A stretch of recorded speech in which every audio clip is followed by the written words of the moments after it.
معلوم ہے کہ ماہ ربیع الاول کا آغاز ہو چکا ہے، دوسری تاریخ ختم ہوئی اور آج ہم تیسری شب میں اس وقت یہاں بیٹھے ہیں۔ یہ ماہ مبارک حضور صلی اللہ علیہ وسلم کی سیرت مطہرہ سے ایک بڑا گہرا تعلق رکھتا ہے۔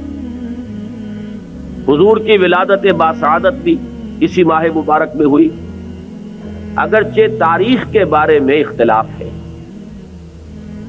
حضور کا انتقال بھی اس ماہ مبارک میں ہوا، اور وہ متفق علیہ تاریخ ہے 12 ربیع الاول اصل میں حضور کا یوم وفات ہے، اور اکثر محققین کی رائے یہ ہے کہ آپ کا یوم ولادت جو ہے وہ 9 ربیع الاول ہے۔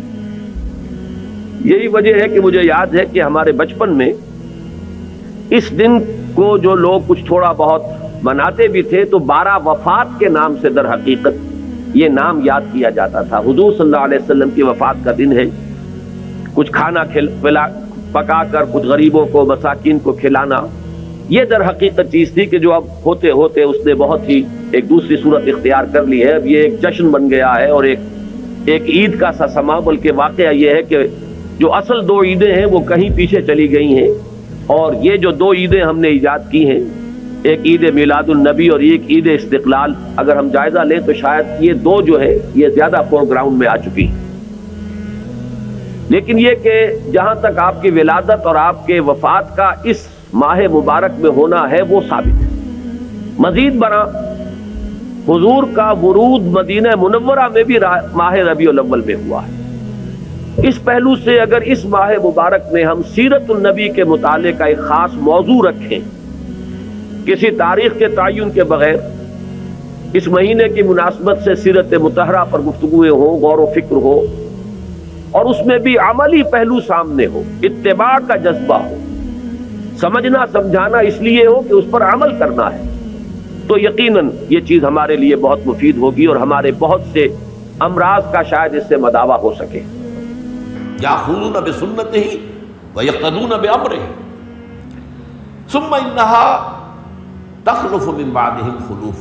پھر ہمیشہ یہ ہوتا، ہر نبی کا جاننے والوں میں، پہچاننے والوں میں، ماننے والوں میں ہوا ہے، امت محمد بھی مستثنیٰ نہیں ہے۔ یقولون ما لا یفعلون ویفعلون ما لا یؤمرون۔ یہاں نوٹ کیجئے کہ وہ کہتے وہ تھے جو کرتے نہیں تھے، اور کرتے وہ تھے جس کا حکم نہیں۔ عید میلاد النبی کیا حضور کا حکم ہے؟ کیا اس کا کوئی ثبوت صحابہ سے ہے؟ کیا ہم صحابہ کے مقابلے میں حضور سے زیادہ محبت کرتے ہیں؟ لیکن تھا کوئی معاملہ ما لا یؤمرون، جس چیز کا حکم ہوا نہیں اس پر عمل ہو رہا۔ یہ ہے در حقیقت رسم پرستی، اور رسم کے اندر پھر اضافہ ہوتے چلا جاتا، اس پر ردے پر چڑھتے چلے جانا جو ہے، یہ دوسرا سبب ہے۔ اور اس کا ایک نتیجہ جو نکلتا ہے وہ اسی پر بات ختم کروں گا، اگرچہ ایک اور حدیث جو ہے اس موضوع پر بہت اہم ہے۔ نتیجہ کیا نکلتا ہے؟ جہاں بدعت آئے گی سنت رخصت ہو جائے گی۔ اب نماز جنازہ کی وہ اہمیت نہیں ہوگی، نہ نماز جنازہ یاد کرنی ہے، نہ دعا یاد کرنی ہے، کچھ پتہ نہیں، جا کے کھڑے ہو گئے ہیں، وضو بھی ہے کہ نہیں ہے، لیکن قرآن خوانی میں تو جانا ہی جانا۔